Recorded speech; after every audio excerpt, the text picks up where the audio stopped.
And a good Thursday, everybody. Welcome in, Chase and Big Joe, 102.5 The Game. Hope you're having a wonderful start to your day.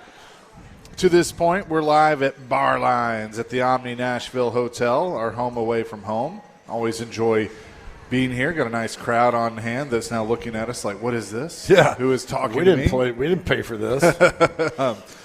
Joe's going to be singing some Travis Tritt covers during the break. So starting at 12:12. So yeah. Please, and I'll play my song that I play goes to whoever tips the most. So okay, if you nice. tip me $2, you're going to hear "Put Some Drive in Your Country." Very nice. So yeah, excited to be here today. We got a packed show. We're going to cover a lot of ground with some cool events that are coming to our city. You know, we are hyper local here on the Chase and Big Joe show. So we're going to talk some rugby that's going on this weekend, some boxing that's going on this weekend. Oh, by the way, some Titans draft because Mike Borgonzi spoke today, and some hockey. Because the Predators will put a bow on their season tonight at Bridgestone Arena. So there is a lot going on around America's music city, America's sports city. Yeah, there is. There's a great scene in the movie Contact with Jodie Foster. I don't know if you ever saw it, where she goes back through time and everything, and then she says, hey, did you see anything that happened? Like, nothing got recorded. You know, there was nothing there when you went through the portal, and at the very end, they're like, yeah, we got 28 minutes of static, of nothing, but recorded for 28 minutes. That's what I got from Mike Borgonzi's press conference today. 28 minutes of almost nothing, but he did give us one nice little nugget on Ruben Bain and what was going on. I thought that was interesting. Yeah, we'll play that in just a second. I will say, and I mean, look, I think this is an art of being a front office guy, of being a general manager, not just in the National Football League, but anywhere, and that is you can say a lot without saying anything at all. And he's not going to tip his hand. He opened the press conference with the nice words about Dave McGinnis, Coach Mack, and his passing, and then, hey, we're excited about the draft.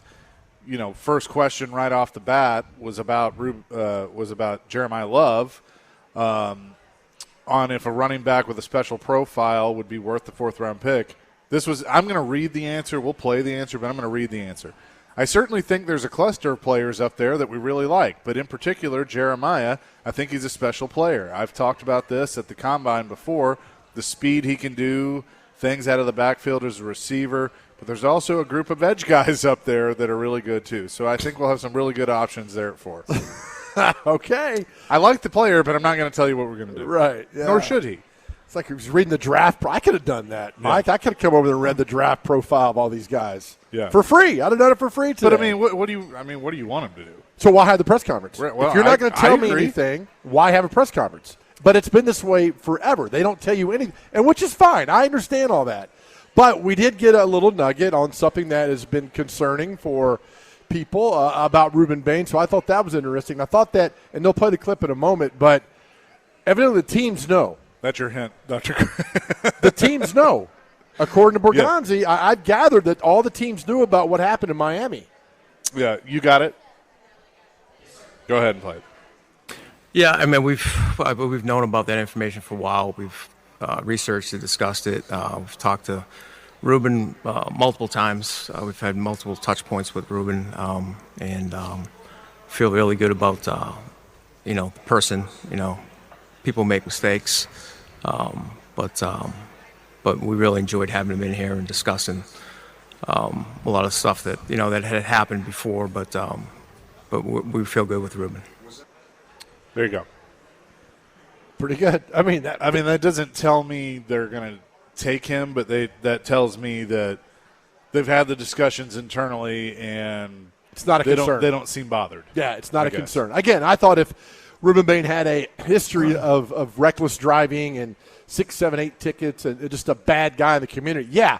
But I know he got a ticket last year, and and that unfortunate incident where somebody passed away. I get all that, and but the teams know it, and they're very cognizant of it, and they've known it for a while. And so somebody leaked this out and got out, and now all the teams know it. We all know about it and everything. So if Borgonzi feels good about it and says that, he's regretful, he's remorseful, then move on. Well, it's not. I mean, I agree with that. It's not just Borgonzi that needs to feel good about it. Amy Adams-Strunk has to be on board. Yep. Whether we like that or don't, I mean, she is the owner, so, like, she should be on board. There was another sequence of questions about him and Sala, and if they disagreed on a player, would Borgonzi want to take a player, even though Sala doesn't necessarily like him? You got that one? Play it. To those healthy disagreements that I'm sure all teams have, if there was a player that you absolutely loved that Robert did not like, would that be hard for you to draft that player knowing that he's the one that has to coach him? Or is this where you being the personnel guy and being assigned the job of building the roster versus coaching the roster would take a precedence? Yes, you would never take a player that a coach does not want. It's happened over the years. I've seen it. I've been in the league for a long time. That's how you develop friction in the organization. You need buy-in when you're taking these players.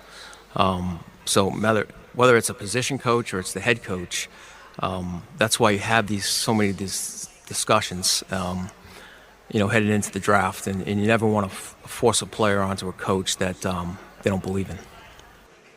God, that's a great answer. Yep.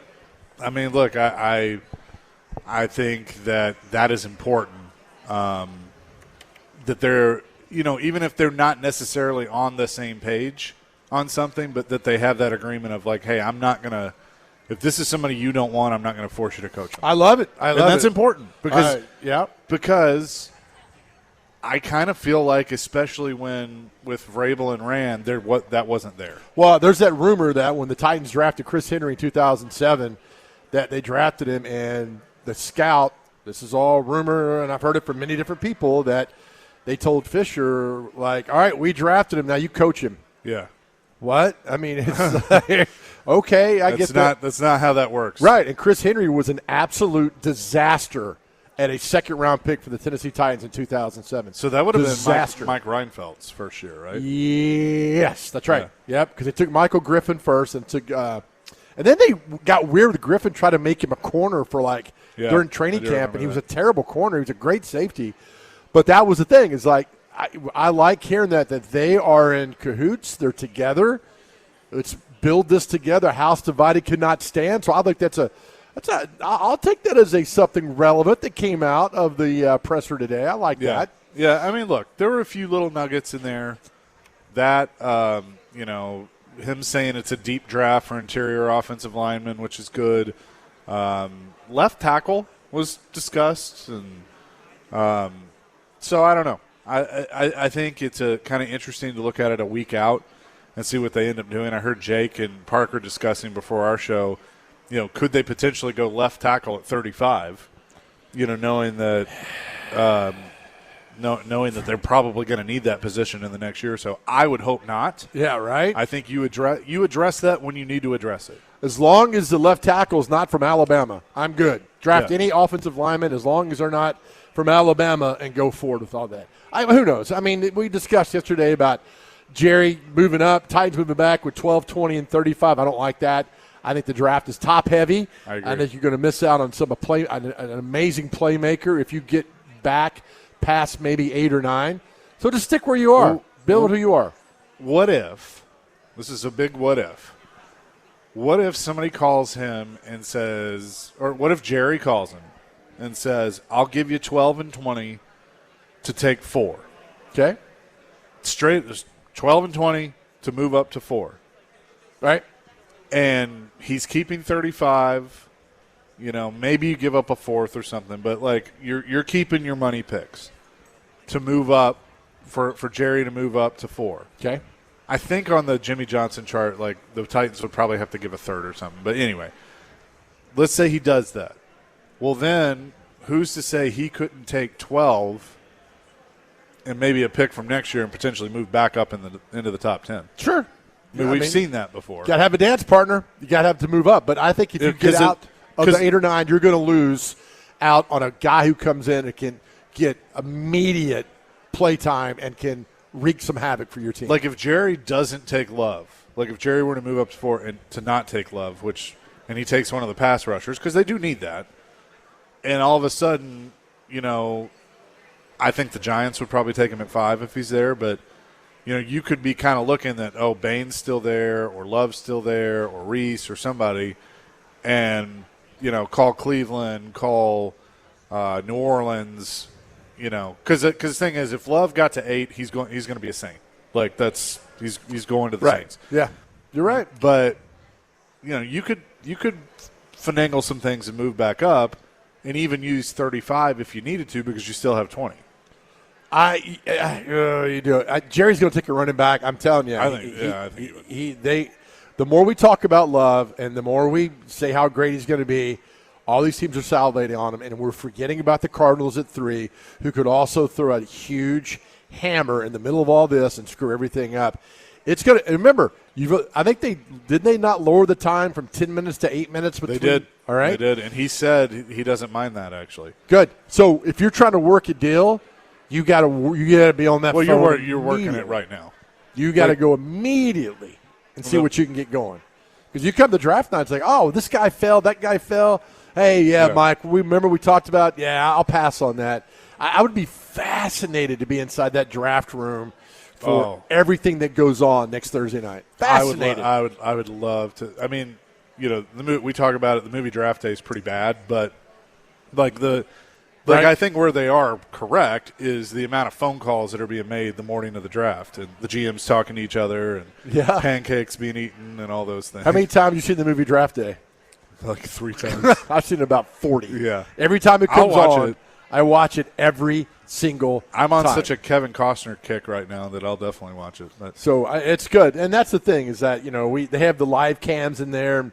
My favorite moment was Vrabel storming off in 22 when they traded. God, that was 4 years ago now.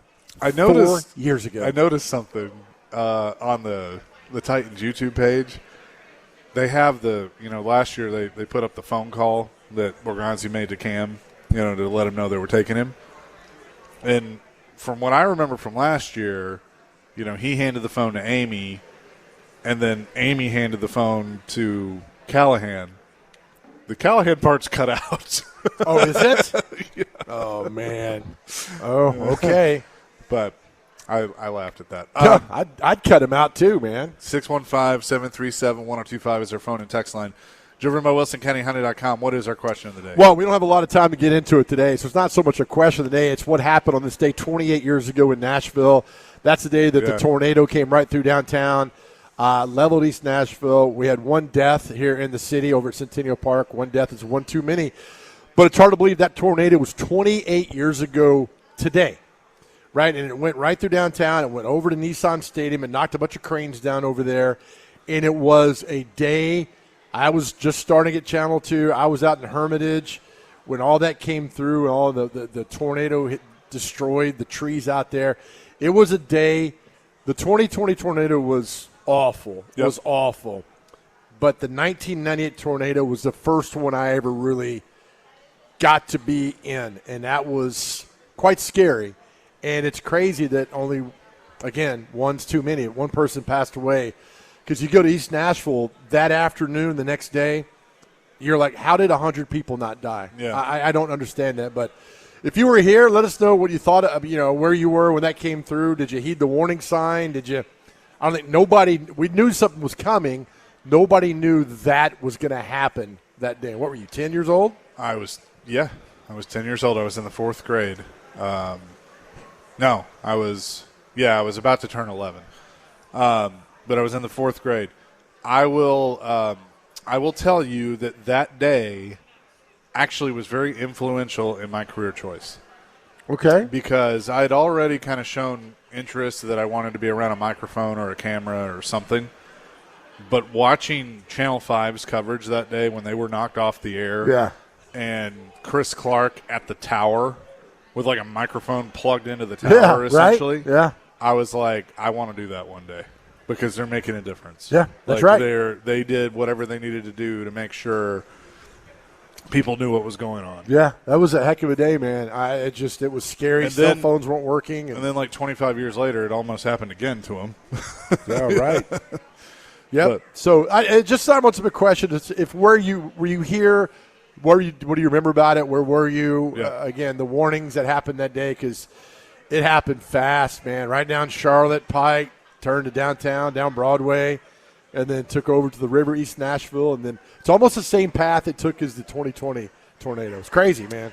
Yep, 615-737-1025. That is our phone and text line, driven by WilsonCountyHoney.com. We'll have more coming from Bar Lines at the Omni Nashville Hotel on this Thursday, 1025 The Game. How much of a field do you have for Arizona and the Jets, and how important is it for you to have a pre-field, or at 4, is it kind of irrelevant what they do? You're ready for any scenario? Paul, I think we will be ready for any scenario.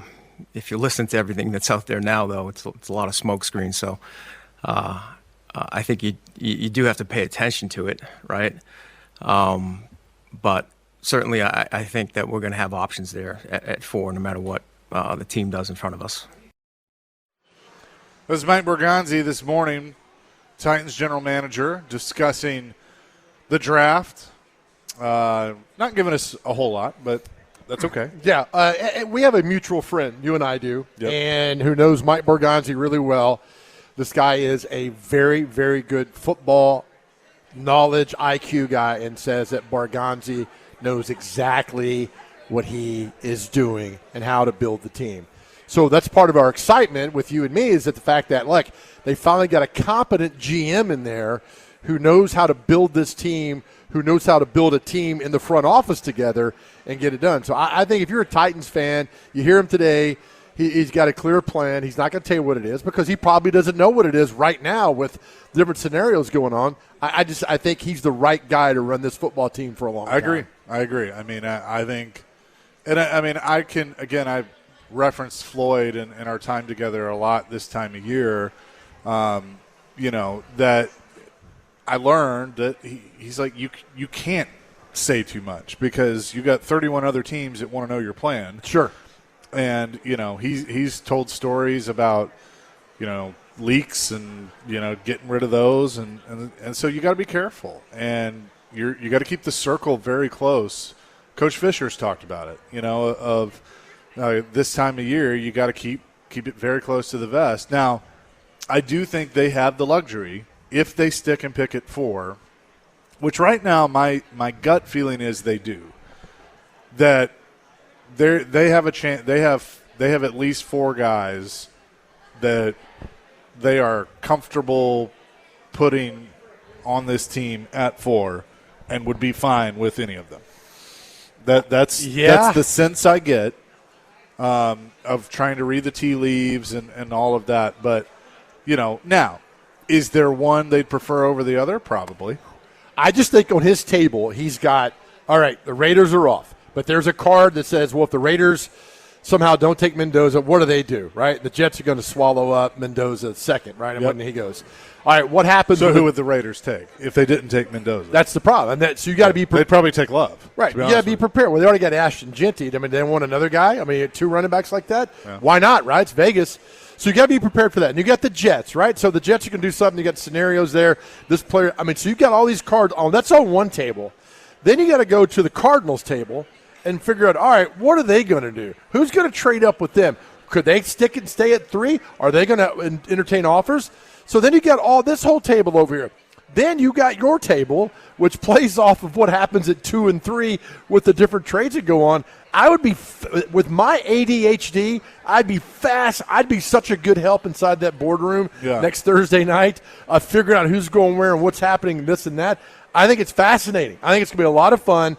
Next Thursday night, we're sitting there like, what happens? All right, the Jets. I do not believe it's going to go 1, 2, 3, 4. I just don't.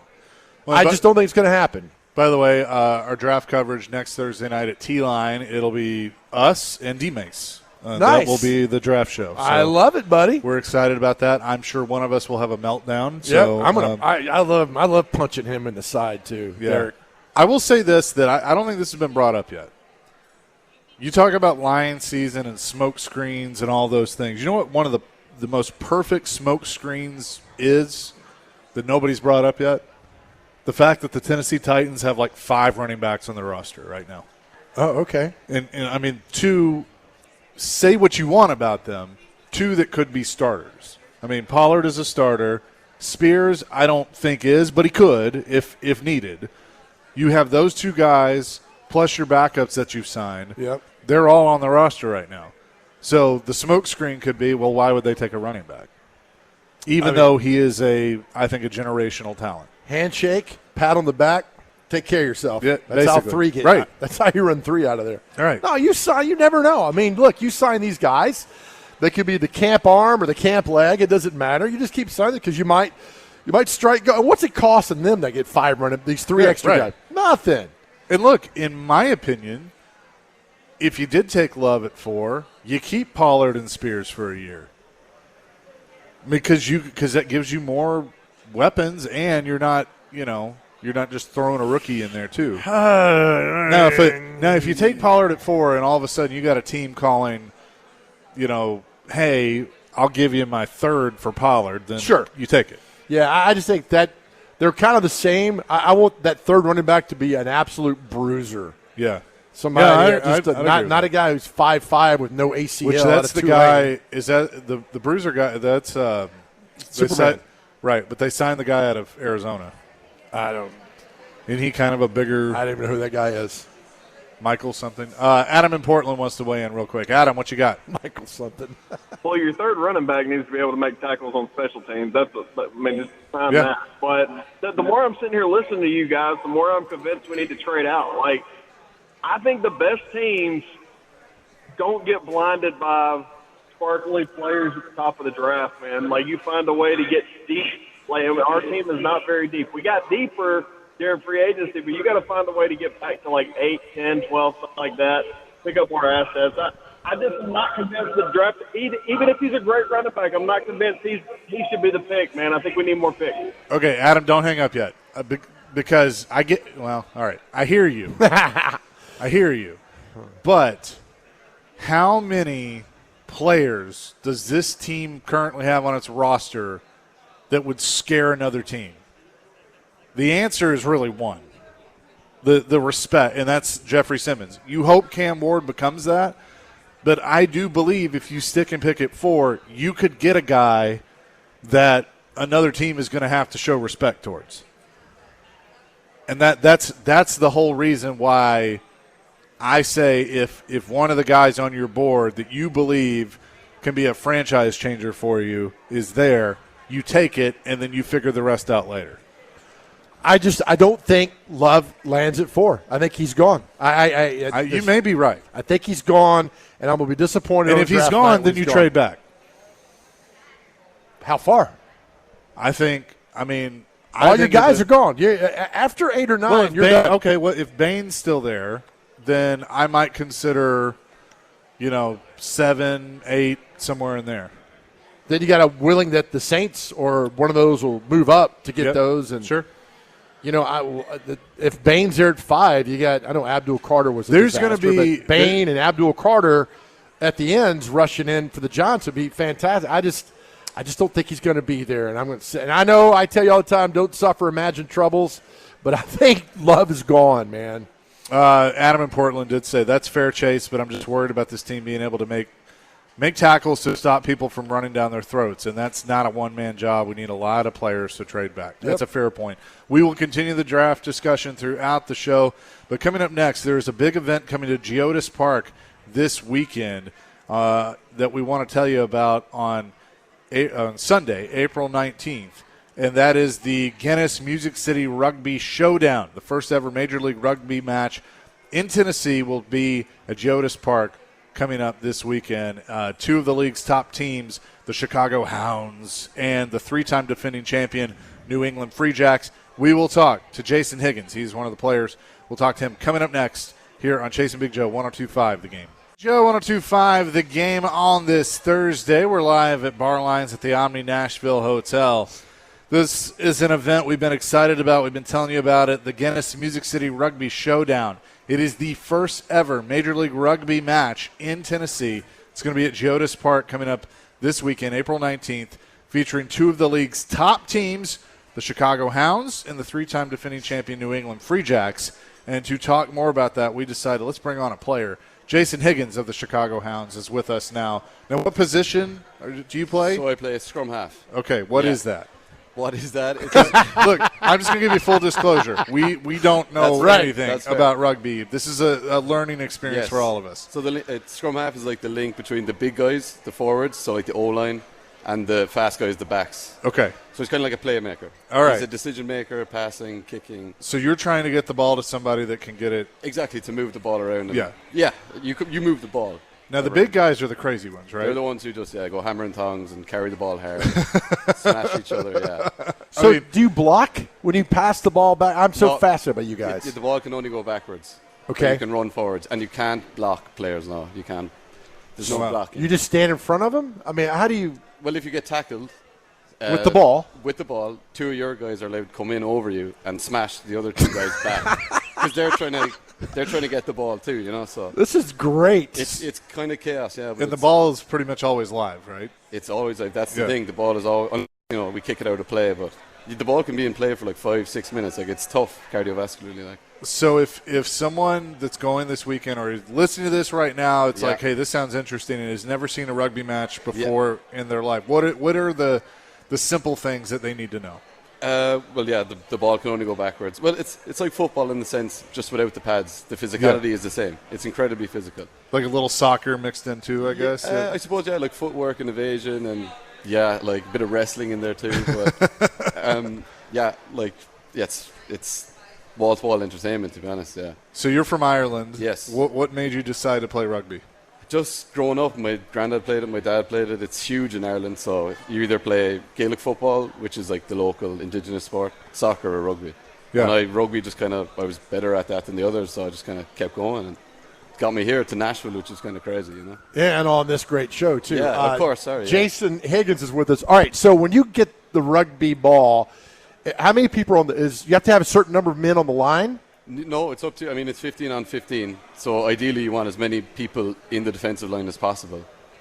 And you want as many people in the attacking line, you know. But you're trying to manipulate them, move them out of position. And, if you can carry straight through them, do that. Right. If you're big and strong enough to blow someone up, just do that. So you get the ball, you toss it back, and you can still go, we get the ball, you're going to go forward, right? The whole point is to go forward. You're trying to get over into like the end zone. Yeah. That's the whole point, to try to get into that zone. Do you ever carry the ball? Rarely, to be honest, yeah, but you have to, yeah. So you're trying to manipulate space and find ways to either you get them around the edge, right, or you go through them, or you kick over them and chase it. Like, there's quite a number of ways to advance forward. I love this. Yeah, it's quite tactical. You're ever out there and they throw you the ball, you're like, no, I'm good. Yeah, I just look for the big guy. There you go. Do that. See this crazy guy barreling down. But there's no, I don't block him to give you a way around. Can I stand in front of this guy? No, you got to find your way around him, like with footwork or a pass or running lines, you know. You're trying to manipulate space out there, you know. So is there any type of offsides or anything in rugby? Yeah, there is offsides. Okay. Yeah. Like, you can't be ahead of the ball. You can't forward pass. Like, obviously that's a penalty. If you drop the ball, it's obviously a turnover to the other team. And then we have a scrum. So you know what a scrum is? Have you heard of scrum? I've heard it. That's where you're all trying to. That's like the scrimmage. That's like the O-line, D-line, like going on. Yeah. It's the two big guys of each team just contesting for a ball that's rolled in between them, and they just go at it. Can you sneak in and get the ball and take off? If the big guys are all fighting each other? Technically, yeah. If it comes rolling out. But then the other guys, the back line, they're pretty tuned into that, so they're kind of. So how long? You have quarters, you have halves. What do we have here? 2 halves, 40-minute halves, 2. Okay. Yeah. So that's similar to soccer. Exactly, yeah. You get 45-minute halves, yeah. The ball's in play quite a bit, you know. So I've seen rugby, like college rugby, team rugby. Tell me why I need to come Sunday to see this, because you guys are the top of the top, right? Well, it's becoming one of the biggest games in the MLR, the Hounds against the Free Jacks, because the last 2 years we've lost in the Eastern Conference Finals to Boston. And they're 3-time reigning champs now, which is kind of hard to say, but they're pretty good. We're undefeated so far this season. Now, is the Boston coach having an affair with a writer? I'm just curious. Don't answer that. Dr. Crane, you got a question, buddy? No comment. I do have a question. Jason, when it comes to advancing the ball, you're talking about strategy. How much do you guys involve, like, the grubber kicks and bomber kicks? Because I'm a big just rugby fan in general, so I follow rugby league, rugby sevens, and a little bit of rugby union. But how much is that involved with MLR? Oh, it's huge. I mean, like, the kicking game in rugby in the last 5 years has become more and more important because you almost don't want the ball in certain areas of the pitch. So by kicking it, giving it, advancing up the pitch and hoping to enforce an error from the other team, that's one way of doing it, is just kicking the ball down there. And I mean, if you can hang it up in the air like a box kick, then you're giving your guys, a box kick is like just a big high kick. It's hanging in the air for like 6 seconds. Everyone can advance. When the guy catches it, he gets nailed. And then you try to turn over the ball. I mean, yeah, so kicking has become very, very important. And grubber kicks too. I mean, finding space. World Rugby have introduced laws too, new rules to encourage that kind of stuff. So 50-22. So if you kick it in your own half behind the 50-meter line and it goes out in their 22-meter line, you get the ball back, even though you kicked it out. Oh, wow. So it's huge. Kicking's become massive. So how many years have you played pro? Pro, I suppose 8 years. Okay. Yeah. And then I started when I was 6. But pro, yeah. So where were you before Chicago? Well, I was in San Diego for 2 years. Okay. And then I was in Toronto. And then I was back home in Cork with the local kind of teams there, Munster and stuff. And then just in college and stuff. So you've been Major League Rugby for 6 years. Okay. Yeah. All right. And I've seen it grow massively over the last 6 years. Like it's turned into a serious league. Yeah. I think it's great. You guys at Geodis Park on Sunday. I know a lot of people that are going to this on Sunday. What equipment do you have? You have a cup, obviously. No. No? No. I'm out. You guys have no, really? No cups. No. Okay, Not shoulder pads or any kind of. Some guys wear like small foam pads, but like rarely. So it's a gum shield and a pair of boots. That's it. I swear to God. This is great. That is amazing. Your body kind of learns how to deal with it in a sense. Over right. You can kind of wear contact better. What's the worst injury, Jace, you've had? I've been okay. I haven't been too bad. Like high ankle sprains and that kind of thing. I know guys who've had some ACLs and MCLs and everything. Well, I'm told concussions in rugby are almost nil because you learn not to lead with your head. Oh yeah, like tackling technique is massive to avoid that kind of head contact stuff. And World Rugby have kind of really clamped down on, trying to be safer around. You can't tackle above here. Like, you got to keep it all low. And you're taught how to tackle from a very young age. Yeah.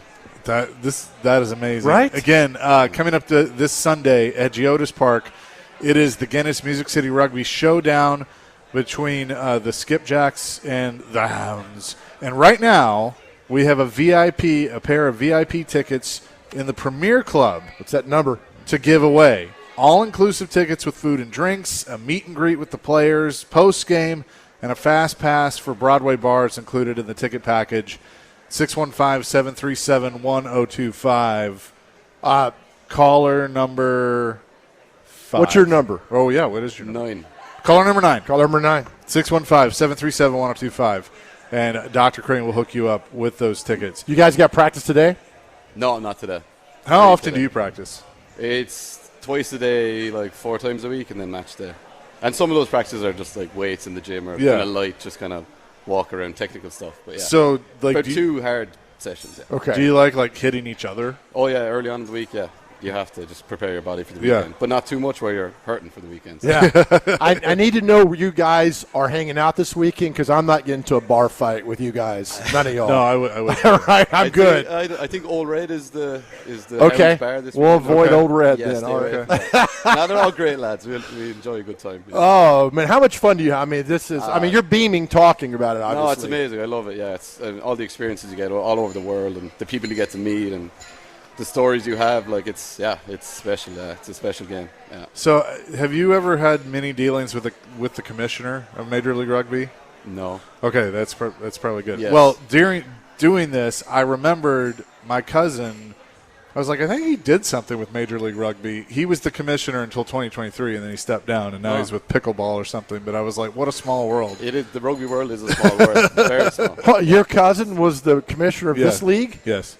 Does he know him? No. Well, he just said he hadn't dealt with him. Yeah. No, he worked for the Mavericks for a long time and then went to Major League Rugby. Now I'm fascinated by you and Jason here. What's going on the show today? I know. This is going to be a lot of fun. We're excited to have you all here, and thank you for coming by. But stay safe. Good luck. Yes, thank you. We'll Appreciate it. go Chicago. Yeah, but, absolutely. Yeah. Ironically, I'm going to Chicago here soon. But thanks so much for doing this, Jason. We appreciate it. Appreciate your time, too. Jason Higgins, again, this weekend, the Guinness Music City Rugby Showdown, Geodis Park. It's this Sunday, and we gave away those tickets very, very fast. But check it out at Geodis Park this weekend. We'll have more coming here from Bar Lines on 102.5 The Game. Chasing Big Joe, presented by the Omni Nashville Hotel, where we are broadcasting from today at Bar Lines. Wanted to mention our question of the day presented by Aries Tactical. Your safety, your skill, your Aries Tactical. Just check them out at ariestactical.com. And our question of the day, 28 years ago, the tornado hit downtown. This was the 1998 tornado. Unfortunately, another one came through in 2020. Went through East Nashville, hit the stadium that was being built at the time. That's the crazy thing to think about. They were building old Nissan Stadium. Now they're building new Nissan Stadium 28 years later. Yeah. But it got hit. It delayed it, not by a lot, but a couple of months. It did. And think about that. 20 years ago, Oilers had not played here. They played their season in Memphis in 97. Yep. The Preds had not played a single game. So you're talking April of 1998. And think of all that's happened and changed in that time. You're now on to, you got a team that went to the Super Bowl. You got a team that went to the Stanley Cup final. You're now on their second stadium that's being built over there. So it's crazy how fast time flies. But that one afternoon, that one instant when Nashville was shut down and before we knew all that went on, and it was just a crazy day, man. And, again, one person passed away at Centennial Park. That's one too many. But the devastation and destruction, even Cornelia Fort Airport was destroyed. Planes were ripped up over there. Where is that? East Nashville, right by the river. So does that not exist anymore? It's Greenway. They do concerts down there, but the hangars are still there. But it ripped off a bunch of planes. But the airport no longer operates. Correct. Because of the tornado? I think it had a lot to do with, we're not going to put a lot of money in there. Yeah. I remember going over there, and we got there late. Remember the Opry guy, Mike Snyder? Yeah. His plane got flipped up and destroyed over there. And that afternoon, Mike Snyder lost his country accent. He was more like Red Fox that day. He was – because, look, the tornado – nobody knew this was going to happen. Your tornado comes through. Your plane is destroyed. These hangars are destroyed. You don't know what's going on. Power's out all across town. And then, the TV, I was at Channel 2 at the time, and I was in Hermitage. It comes through out there, and it narrowly missed the Hermitage, home of President Andrew Jackson. And I think they took those trees. They got knocked down and made guitars out of them. They did something useful for them, but it was it's crazy, man. 28 years ago today, that happened. 615-737-1025. You have me fascinated about this airport now. I didn't know this place existed. It's great. Take the little boy down there for a walk one afternoon. It's really, really nice. It's right on the river. Little boy is a dog. Let's just make that. He's a good boy, though. He's a good boy. You said something like that one day, and I got a lot of phone calls. But it's. I don't know when it started, Cornelia Fort Airport. I don't know when the beginning of that was, but so now it's like a greenway down there. It was open, according to the Wikipedia, 1944 until 2011. Okay. So it stayed open another 13 years. Maybe the flood got to it as well in 2010. So it's literally, Oh, wow. So Shelby Park. That's such a cool picture of, the runway. And I think Cornelia Fort, if the bio's there, yep, she was a female pilot and then engaged the Japanese at Pearl Harbor. Correct. On that day. She was let's see. She was killed. I just had it. It was named in honor of Nashvilleian Cornelia Fort, the first female pilot to be killed on war duty in American history. So, a lot of history over there. Should go down there and look at it. Yeah. You're right. The flood did have a lot to do with it. So, closing it. But, interesting. A lot of history there. Yeah, you got to drive way back into East Nashville to get down in there. And then literally right across the river is Opry Mills and Opryland. Right there. Oh, Robbie Stanley did a video of it a few months ago. that he just shared with me on YouTube.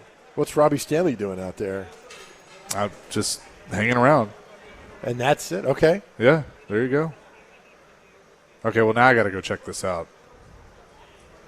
Okay, There you go. Chase McCabe will be giving a Cornelia Ford Airport tour. I'm fascinated by airports. Same. I'm even more fascinated by, like, closed airports. Or, like, what airport. Like, I went down a rabbit hole one day reading about Berry Field, which is B&A. That's where you get that, Berry, Nashville. There's a little trivia for you. Coming up next, we're going to talk to Clark Lee. They're wrapping up spring practice with Vanderbilt. They got the spring game coming up on Saturday over there on campus. We'll talk to the Vanderbilt football coach next here on Chasing Big Joe, 102.5 The Game.